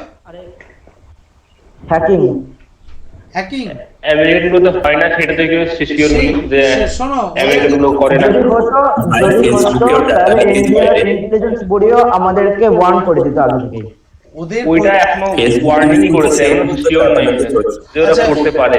আচ্ছা বেশ, বলছি কোথায় চলে বলছি ব্যাপার হচ্ছে যে ওদের যা প্রযুক্তি, ওরা হ্যাকিং করতেই পারে, না করার কিছু নেই। হ্যাঁ, আমরা মানে কি বলবো, আমাদের যেগুলো সেরা মাথা সেগুলো আমাদের ভারতবর্ষে নেই, সেগুলো সব বাইরে ওই চায়নার হয়েই খাটছে। হ্যাঁ, আগে বলো তো ভারতবর্ষের যে মেধাগুলো বাইরে আছে সেগুলোকে ঘরে আনার ব্যবস্থা করো, আনতে পারবে? তারা বাইরে গেলে যে বেতন পাচ্ছে, যে সুখ সুবিধে পাচ্ছে, যে স্বাচ্ছন্দ্য পাচ্ছে, সেইগুলো ছেড়ে দিয়ে তারা আসতে গেলে তার সেই স্বাচ্ছন্দ্য, সেই বেতন বা তার কাছাকাছি বেতন তার দেশের কোম্পানিগুলো তাকে প্রোভাইড করুক, তারা এখানে এসে কাজ করবে। এমন তো নয় তারা এমনি এমনি গেছে বাইরে ফ্রি সার্ভিস দিতে। এবং ভালো সুযোগ পেলে, আজকে যারা বড় বড় লম্বা চওড়া কথা বলছে, অনেক লোকই আছে যারা সেই সুযোগটাকে পেলে কিন্তু অসৎ ব্যবহার করবে না, সেই সুযোগটা সে নেবে। যাকে বাদ দাও, ক্যাম স্ক্যানারে তুলে পাঠাতে বললাম কারণ ক্লিয়ার আসে দেখেছি ছবিটা। আমি তাহলে এখানে স্ক্রিনে ফেলে স্ক্রিন শেয়ার করে সবার সামনে আলোচনা করতে পারবো, তোমাদেরই সুবিধা হবে। ঠিক আছে? আসলে মানে স্যার বাবা বলছিলেন যে মানে যত রকম চাইনিজ অ্যাপ আছে তত রকম বাদ দিয়ে দিতে, মানে আমার কাছে যা যা চাইনিজ ছিল আমি সবই মোটামুটি বাদ দিয়ে দিয়েছি।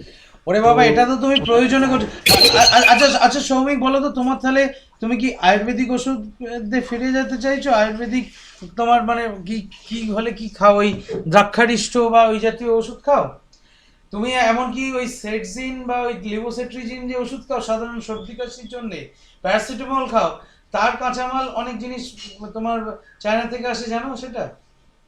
বা যে যন্ত্রগুলো সাহায্যে ওষুধ তৈরি হচ্ছে সেগুলো চায়না থেকে আনা। হ্যাঁ হ্যাঁ আমি বুঝেছি, তবে সেটা আমি আমি তো বলছিলাম যে প্রয়োজনে ব্যবহার করছি, আমি তো এটা শোনো, hacking আচ্ছা আচ্ছা আমি তো বিনোদনের জন্য ব্যবহার করছি না। আর দ্বিতীয় কথা ব্যাপার হচ্ছে, তুমি যে হ্যাকিং এর কথাটা বলছো, ওইভাবে হ্যাক হয় না, হ্যাক হয় অন্যভাবে। হ্যাক করা তখনই যায় যখন আমি তাকে সুযোগ দিই। এমন কিছু একটা প্রলোভন আমায় দেখালো যে তোমাকে 2 টাকায় একটা কম্পিউটার দেওয়া হবে, স্পেশাল অফার, সঙ্গে সঙ্গে সৌমিক তুই তাহলে তোর স্মার্টফোনরা ফেলেই টেলিফোন ইউজ কর। না, সে তো ব্যাপার হচ্ছে অনেক কিছুই ভাবা যেতে পারে। আমার বক্তব্য সেটা নয়। আমার বক্তব্য হচ্ছে যে তোমার হ্যাকিং করা সম্ভব তখনই হয় কেবলমাত্র যখন আমি সেই হ্যাকারকে সুযোগ দিই, আমাদের নিজেদের এতে দিই, মানে নিজেরা বোকা বেনে অনেক সময় দিই, অনেক সময় নিজেদের লোভটাকে আমরা সামলাতে পারি না। সেই লোভটা, যেমন ধরো একটা অফার দেখলাম যে আমায় 2 টাকা একটা ল্যাপটপ দিচ্ছে, special offer for 15 minutes, special offer for 15 minutes, যে তোমায় 2 টাকায় এই অফার ল্যাপটপটা দেওয়া হবে। তুমি করে লিঙ্কটা ক্লিক করলে ব্যাস, যা হওয়ার হয়ে গেল। তাহলে এই একটা যেটার দাম, যে জিনিসটা 30,000 40,000 50,000 টাকা দাম, সেটা 40,000-এর জিনিসটা তুমি 30,000, সেটাও না একটা মানা যায়। কিন্তু সেটা যদি ধরো তুমি দেখলে 10 টাকায় পাচ্ছ কি 500 টাকায় পাচ্ছ, এটা তো না অ্যাবসার্ড। তোমাকে এমন একটা কিছু সামনে সেই গাজর ঝুলিয়ে দিচ্ছে, তুমি গাধার মতো সেই গাজের পেছনে দৌড়ে যাচ্ছে। সুকুমার রায় সে কবিতা ছিল, মনে করে দেখো। আমরা হ্যাকারদের সুযোগ দিই বলে হ্যাকাররা সুযোগ পায়। আচ্ছা যাক, আজকের ক্লাসটা এখানে ক্লোজ করছি। স্যার স্যার আমার কোয়েশ্চেন ছিল, ওটা হচ্ছে যে স্যার দেখুন মানে ওই প্ল্যাঙ্কের বিকিরণ সূত্র থেকে আমরা পাচ্ছি যে একদম অনেকটা হিসাব করে আমরা লাস্টে যেটা পাই যে লাল আলোর গতিবেগটা বেশি, আর বেগুনি আমরা দৃশ্যমান আলোর বলনানির মধ্যে লাল আলোর গতিবেগটা বেশি, বেগুনি আলোটা কম। তাহলে সেটা মিডিয়ামের মধ্যে, এবার সেটা মিডিয়ামের মধ্যে, হ্যাঁ। অন্য মাধ্যমে নয়, হ্যাঁ মিডিয়ামের মধ্যে। হ্যাঁ মিডিয়ামের মধ্যে, কারণ যদি সার্বজনীন ভাবে দেখি তাহলে তো সব আলোর গতিবেগ সমান, কিন্তু হ্যাঁ বুঝতে পারলাম না, বলো। মধ্যেই হ্যাঁ মানে সার্বজনীনভাবে যদি দেখি তাহলে মিডিয়ামের মধ্যে মাধ্যমে শূন্য মাধ্যমে সব আলোর গতিবেগ সমান। হ্যাঁ হ্যাঁ ওটাই বলছিলাম। এবার ধরুন যখন মাধ্যমের মধ্যে প্রবেশ করছে, এবার একটা মাধ্যম থেকে যখন আরেকটা মাধ্যমে যাচ্ছে, তখন গতিবেগ লাল পাল্টায় আলোর বই কি? গতিবেগটা বেশি থাকছে। হ্যাঁ, তাহলে যে আলোর গতিবেগটা বেশি দেখছি সেই আলোর ডেভিয়েশনটা কম হচ্ছে। এটা কি এদের মধ্যে কোনো সম্পর্ক আছে, মানে এটার কারণটা হবার মধ্যে? C equal to N lambda রিলেশনটা জানো? কারণ B equal to N lambda সাউন্ডের চ্যাপ্টারের ক্লাস 9-এ পড়েছিলে। হ্যাঁ হ্যাঁ তাহলে C equal to N lambda. তো এবার হ্যাঁ যখন ধরো শূন্য মাধ্যমে ছিল, তখন তো তাদের প্রত্যেকের সমান পরিমাণ শক্তি ছিল, এনার্জিটা তো সমান ছিল। এবার equal to H nu, Planck's law of radiation থেকে, তাহলে তোমার নিশ্চয়ই বুঝতে পারছো যে ওই তোমার কি বলে, এনার্জি কনজারভেশন প্রিন্সিপাল অনুযায়ী তাহলে শক্তি ধ্বংস বা সৃষ্টি যেহেতু হবে না, তাহলে শক্তির পরিমাণটাকে একই রাখতে হবে। তাহলে ই এর পরিমাণটা একই রাখতে গেলে নিউটাকে, অর্থাৎ ফ্রিকোয়েন্সিটাকে এক রাখতে হবে। তাহলে C equal to nu lambda, এই যে রিলেশন, নিউটা হচ্ছে ফ্রিকোয়েন্সি, তাহলে সি হচ্ছে আলোর বেগ, আর ল্যামডা হচ্ছে আলোর তরঙ্গ দৈর্ঘ্য। তাহলে তোমার সি যেখানে বেশি সেখানে তাহলে ল্যামডাও বেশি, সি যেখানে কম সেখানে ল্যামডাও কম। তাহলে কারণ তবেই রিলেশনটা তোমার মানে হোল্ড করছে, না হলে হোল্ড করছে না। কারণ নিউটাকে তো আমি পাল্টাতে পারছি না ডিউ ফ্রম এনার্জি কনসিডারেশনস। শক্তির পরিমাণ মোট শক্তির পরিমাণ ধ্রুবক, সেই জন্যে C equal to N lambda, এই রিলেশনের মধ্যে সি বাড়লে ল্যামডা বাড়বে, সি কমলে ল্যামডা কমবে। তাহলে ল্যামডা মানে হচ্ছে ওয়েভলেন্থ, তরঙ্গ দৈর্ঘ্য। তাহলে তরঙ্গ দৈর্ঘ্যর সঙ্গে আমরা একটু আগেই কশিস রিলেশন থেকে কি পেয়েছি না, ওই প্রতিসরাঙ্ক ল্যামডা বাড়লে প্রতিসরাঙ্ক কমে, অর্থাৎ প্রতিসরাঙ্ক যত কমবে তাহলে তত আলো বেশি বেগে যাবে, প্রতিসরাঙ্ক যত বাড়বে তত আলো কম বেগে যাবে। স্বাভাবিক প্রতিসরাঙ্ক বাড়া মানে কোনো একটা মাধ্যমের প্রতিসরাঙ্ক বৃদ্ধি পাওয়া মানে মাধ্যমটা আরও ঘন হওয়া। তাই তুমি ন্যাচারালি মাঠের মধ্যে দিয়ে যখন দৌড়চ্ছ, তাহলে মাঠের মধ্যে ভিড় বেশি থাকলে বেশি জোরে দৌড়তে পারবে, না ফাঁকা মাঠে বেশি জোরে দৌড়তে পারবে? খুব সহজ হিসেব। পরিষ্কার হলো? হ্যাঁ স্যার। তাহলে আজকে মিটিং এন্ড করি। হ্যাঁ স্যার। বেশ।